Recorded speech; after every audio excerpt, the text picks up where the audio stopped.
A warm welcome to the newsroom on TV360 Nigeria. I am Oyi Adekunle.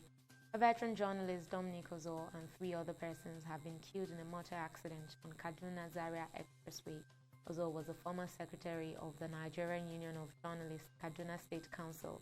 Unit Commander of the Federal Road Safety Corps, Zaria Unit Command, Abubakar Murabastata, confirmed that 12 people were involved in the accident.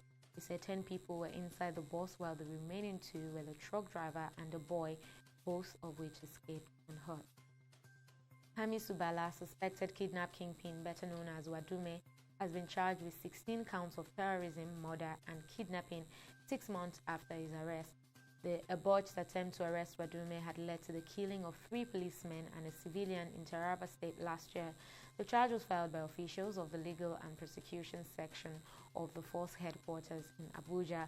Wadume is charged alongside Tijani Balarabi, an army captain suspected to be involved in the killing of the policeman in an attempt to free Wadume and 18 others. Still on security matters, the FCT Police Command says its investigators have concluded the probe into last December's failed ABACHA Bank invasion by 5-man armed robbery gang. In a statement, the command disclosed that its legal department has reviewed the case file and filed appropriate charges before the court against the arrested suspects. In view of these developments, the case has been assigned to High Court 22, Wuse Zone 2, and the suspects will be arraigned on February 14, 2020. The United States has warned that the $321 million General Sani Abacha loot, soon to be repatriated to Nigeria, must be placed in an account and must not be stolen. The U.S. said Nigeria would be made to replace the money if stolen. Spokesperson for the U.S. State Department Morgan Otagus, said in a statement that it was one of the agreements between the U.S., Nigeria, and the island of Jersey where the funds are being kept. According to the U.S., the arrangement was consistent with the commitments both the U.S. and Nigeria made under the principles agreed to at the 2017 Global Forum on Asset Recovery, hosted by the U.S. and the United Kingdom. The Minister of Agriculture and Rural Development, Sabo Nanono, says Nigeria may stop fish importation in 2020 following efforts of the federal government to encourage local production. The minister made this known while receiving a delegation from the National Fish Association of Nigeria, led by its national president, Gabriel Ogunsoya, in Abuja on Tuesday. Nanono said the time had come for Nigeria to look inward to tap into the huge potential in fisheries and aquaculture for local consumption and export. He noted that measures were already being put in place by the government to actualize this plan.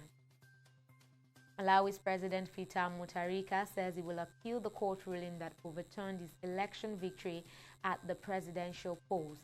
Mutharika, who has been Malawi's president since 2014, was re-elected into office last May with a 38.5% share of the vote. But on Monday, a 5-man panel of the country's constitutional court annulled the vote, citing irregularities and ordered a new election within 150 days.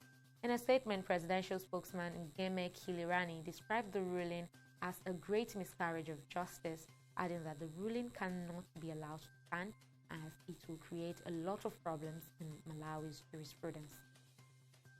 Former Super Eagles striker John Ighalo will wear the number 25 jersey at Manchester United. The Premier League club made this known on their official Twitter page on Tuesday. Ighalo joined United on a 6-month loan deal from Chinese side Shanghai Shenhua on Friday. The striker, who was brought in to cover the gap left after Marcus Rashford's injury, is set to make his debut for United during their trip to Stamford Bridge for their Premier League clash against Chelsea on February 17. And that's the latest from the newsroom. Thanks for watching.